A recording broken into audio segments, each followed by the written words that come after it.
Leo here gave us a lot of reasons for concern during the gestation and his birth. We spent a lot of time getting a lot of very generous medical attention, and he was born at 32 weeks, and we were warned a lot during that time about what might go wrong with him. And we got through with all the wonderful support that we had. We got through everything, and we got out of hospital after about 6 or 8 weeks there. And as we were leaving, the nurse, almost as an aside, said, "Oh, he's failed his swish test." And we went, "Okay, swish test." And she goes, "Oh, look, it's hearing. Look, sometimes we get false negatives.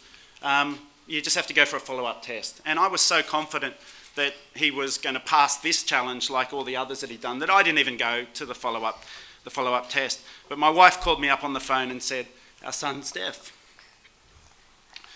And I go home and see her, and you get a pack, and it says all the information you need about deafness, and it covers all the varieties of deafness and all the different paths you can go down. But we had no idea the path that was ahead for us. And I can remember that the day when Leo was 4 months old, and we walked into the Shepherd Centre and were met by some of the beautiful staff here. We had finally a sense of it being in control, and a confidence that the journey ahead would be laid out for us.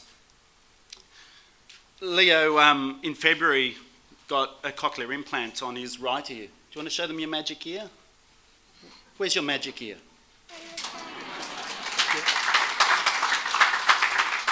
So at the moment we're doing one of each. We sort of he's moderate in his left ear, and his right ear was far worse. So we've gone the implant with that one, and he's doing so beautifully with that. But we agonised over that decision. Was it worth doing surgery when it wasn't perhaps necessary? Were we taking something away from him by taking away natural hearing in that ear? And the Shepherd Centre was so patient with us as we went through that process of making that decision. And they reassured us, and they said, you know, people told us and said, you know, he's going to race ahead. And he has been just roaring and racing ahead since then.